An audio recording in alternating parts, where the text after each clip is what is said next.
Welcome to Spain, home to bullfighting, world-class football teams, 89 cathedrals, beautiful beaches, and siestas. Officially the Kingdom of Spain, Spain is kind of like a kingdom of kingdoms, much like how the United Kingdom is as well. The UK flag represents 3 different kingdoms that make up the country, England, Scotland, and Ireland. The Spanish flag is kind of the same by trying to represent the individual kingdoms that make up the whole nation. When looking at the flag, we see symbols to represent the Kingdom of Castile, the Kingdom of Leon, the Kingdom of Aragon, and the Kingdom of Navarre. The pomegranate symbolizes the city and province of Granada, the center fleur-de-lis is for the ruling house of Bourbon, the pillars on either end are for the Straits of Gibraltar. Never mind the awkward situation that Gibraltar itself is a British overseas territory, home to over 30,000 British citizens.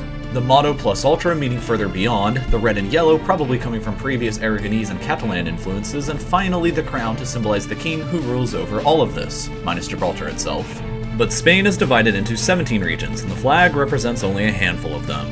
Here is Castile and Leon, Castile-La Mancha, Aragon, Navarre, Granada is located over here, and the Straits of Gibraltar are here. But why, you may ask, does the flag leave all these other regions out like Galicia, Asturias, the Basque Country, Catalonia, and others off the flag? The question as to why that's the case can be answered by a real-life game of civilization.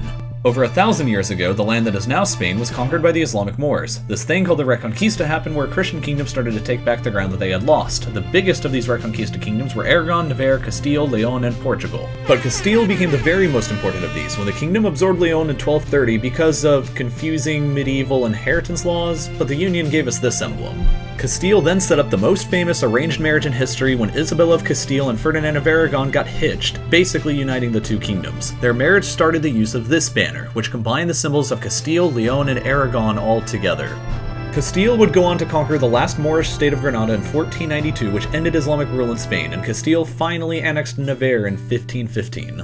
So at this point, Castile and Aragon were different kingdoms ruled by the same person, but medieval succession laws are nothing short of crazy, and the flags often changed with whoever was currently in power, so let's have a short summary. Isabella, Queen of Castile, and Ferdinand, King of Aragon, had a daughter together named Joanna. In 1496, Joanna married this apparently attractive guy named Philip the Handsome, who was from a different royal family, the House of Habsburg. In a world where you can marry your daughter off to some family and gain a claim on their land and money, and where that family in question ruled all of this, then it makes perfect sense. Feelings and love be damned. But Isabella died in 1504, and that made Joanna the new Queen of Castile. She unfortunately gained the magistrate somewhere along the way, however, and became known as Joanna the Mad thereafter. Her handsome husband Philip was crowned king in 1506, which meant that marrying their daughter off to gain those sweet claims kind of backfired, and Philip von Habsburg started making Castile use this flag. But Philip died just a few months after being king, and poor Joanna was declared insane and sent to a nunnery for the rest of her life. Daddy Ferdinand must have had nothing to do with that decision, so he took his rightful place as regent of Castile until he also died 10 years later. The eldest son of Joanna and Philip, named Charles, then became the king of Aragon after him and the regent of Castile, since Joanna technically was still queen, but also technically batshit crazy. Charles was elevated to the full title of King of Castile the very next year in 1517 and ushered in nearly 200 years of Habsburg rule in Spain using this flag, known as the Cross of Burgundy. Charles also first introduced the motto of plus ultra into Spain. According to legend, that big strong guy from Greece built 2 pillars at the Straits of Gibraltar with the motto Ne plus ultra, or nothing further beyond, which symbolized the edge of the world. And everybody listened to that warning. Except for you, Leif Erikson. Until Columbus blew everybody's minds.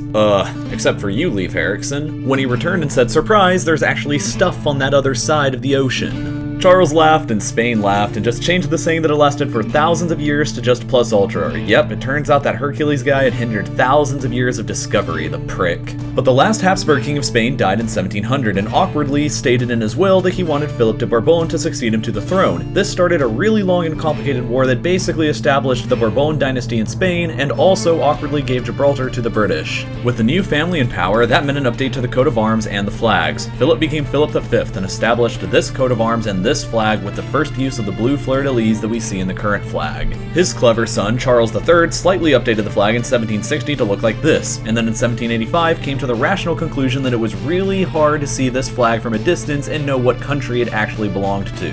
He ordered that his naval minister create a new flag idea that would solve this problem, so the minister drew up 12 sketches, and Charles really liked this one, which became the new flag of the Spanish Navy. The Spanish monarchs and the people liked it so much that they finally adopted it in 1843 as the first national flag of Spain, but dirty peasant Republicans overthrew the monarchy in 1873, but they still liked the flag, so all they did was remove the crown from it. But the monarchy took back power the next year in 1874 and put the crown back on the flag, and ruled with that same flag all the way until dirty peasant Republicans overthrew the monarchy for a second time in 1931. This time, the Republicans were serious about their flag change and came up with this idea, which really messed up the color scheme, but also first added the Pillars of Hercules and the Plus Ultra motto. This guy was disgusted by the thought of democracy and the weird purple striped flag. He wanted to end it, and a lot of people supported him, but a lot of other people didn't. They had a 3-year-long fight, and he won, removing filthy democracy from Spain and ushering in this flag design. At first, he just removed that awful purple stripe, but then, influenced by his love of fascism, he went a little further and he added this eagle to it. Is Spain part of the cool kids in Europe club now?